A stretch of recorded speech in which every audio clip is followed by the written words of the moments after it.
welcome to Axel's Garage. We're out here working on Ginger, 2003 Chevy Suburban, Chevy, GMC, Cadillac, whether it be the long ones or the short ones, Yukons, Tahoes, Escalade ESV, Avalanche, Silverado pickups, any of the GMT-800 cars is what I'm getting at.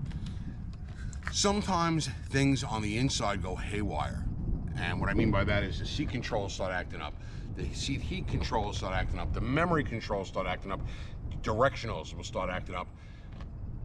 Dome light, havoc. And it comes down to one thing. And that's this here. It's the door switch, right? This is a used one from a junkyard or a parts supply, used parts supply. They don't like to be called junkyards anymore. Anyway, wrecking yard, whatever it might be. So here is one that we got from eBay, because this one's been replaced. This one is pretty much brand spanking new. Got it on the Amazons or on the eBays. I don't know. eBays or the Amazons. Fujigawa Chinese doesn't work. Everything, you know, we went from just having a bad window switch to having everything in the vehicle go haywire, and that's it, because that's the only thing we replaced. So we're gonna pull the door panel off and get this Chinese piece of crap out. Of course, I already passed it. It was Amazon. I passed the return window to return it, so I'm stuck with it. Garbage. And go on this one here. And you got a shorty. And then right underneath here, this one's usually longer.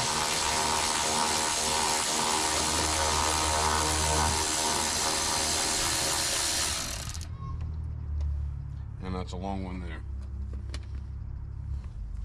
All right, and for this door panel, let me just check the bottom. That's it. So we're gonna go straight up, and it'll get off the clips and it'll come right off. Remember, you're still gonna be connected by wires. And like that, and we're off. So now I can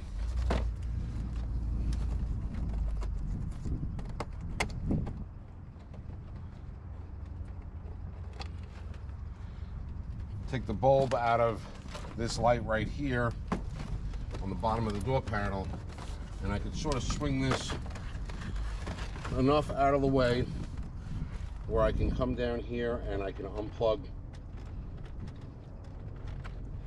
all of my wires. Nothing fancy here. Today's video is sponsored by 4Q Coffee. 4Q is real local New York coffee, and it's New York coffee with attitude. They have great blends of coffee in both K-Cups and ground. We here especially like their regular blend, which is marketed as an all-day bold coffee. It's not like other bold coffees that often taste bitter and burnt. Do you ever drink a strong bold coffee and by the second cup it's starting to churn up your gut and you're looking for the nearest bathroom in a sweaty fury? Not with 4Q. Their regular blend coffee is bold and you can enjoy it all day long. The best part is they are a first responder supporter and they have some outrageous swag on their website. Check out 4Q Coffee in the link below and use code AXLES at checkout for a 10% discount. Support those who support us. Now back to the video. All right, so once you got them all unplugged, you can put your door panel away. I'll prop it up on the running board here and I'll move the camera for you. So all the wires that plug in use this, you know, a regular, you know, little push tab, and you pull them out.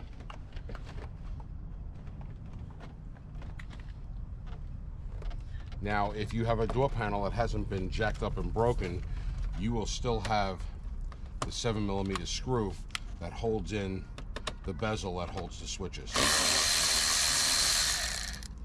Come right out, little short 7mm screw. All right, and now you can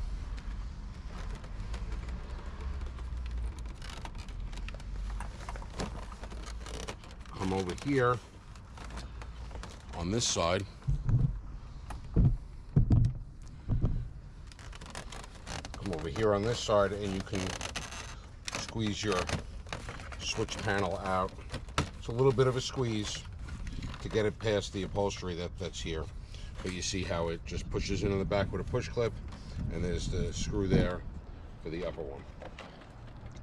So now I'm just going to take my door panel, I'm going to put it down, and what we want to do is we want to get this switch out and keep this bezel, because this bezel matches the interior and this switch does not. So with that, there's some clips. See these clips down here? Not these upper ones, that's to take the switch itself apart. These lower ones. So you could stick something in there to get the clips away. You know, you want to keep these clips up and out of the way while you come on this side to get these out. Otherwise, the one side will pop back in as you're trying to get the other side. It's a little bit of a game to try to get them all. Alright, and once you get them all out, this comes out so we know. Oops, something just fell out. I wonder what that was. Well, hopefully it was part of this. Well, something fell out of something. I don't know what, but this switch is the bad one. So now we got to take our good, hopefully good switch. Same thing, we're going to take the trim tool. We'll put the trim tool on this side to pop those out, and then I'm going to get the pocket screwdriver on this side, and we're going to carefully push up and get them all out like that. So now I got my good switch, and I got my correct color bezel. Gotta make sure we put it in the right way, this way. Right, and we're just going to slide it in place.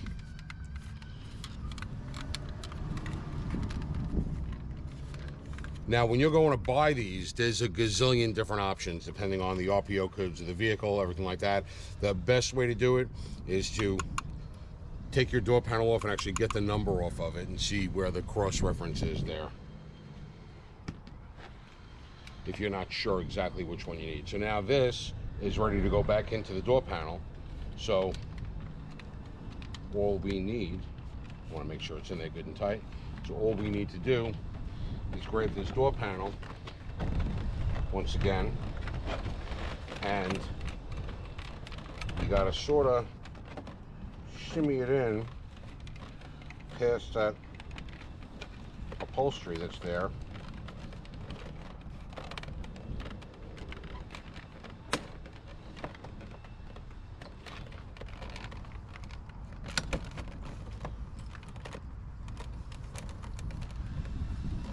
Okay, and we got it right there. And nice, we're good. I'll come around on this side, and oh, gotta put that little screw back in.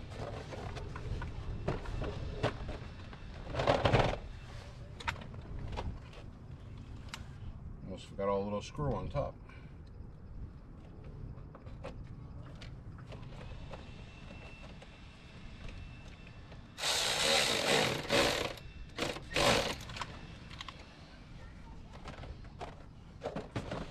Alright, so once we got the little screw in,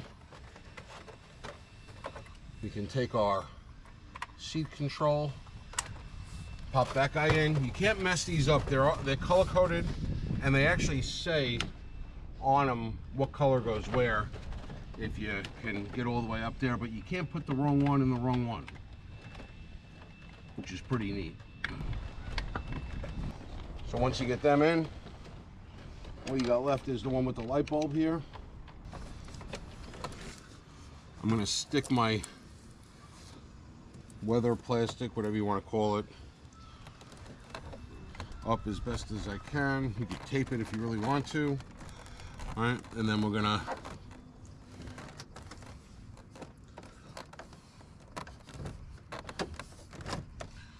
just slide the door panel just above so that all those prongs go in, and then we're going to go straight down into place. And if the door is solid, not moving at all, you know you're all the way down. You should look here and you should be able to see your hole lining up. If it is, you know you're all the way down. So now I can take our short screw. Now, this one here, just make sure that you're in the lock rod. Okay. And then we got our long screw. Actually, you know, you should test function. So I got ignition on. This window works. Window works. Window works. Window works. Lock and unlock work. The pedals are working.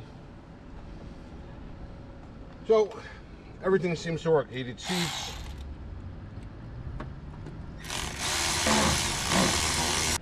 All right, so that's in there good and secure. I can take my tail, slide it in, and then this one goes up, in like that. This one goes in first. I'm gonna come up over here, slide it into position.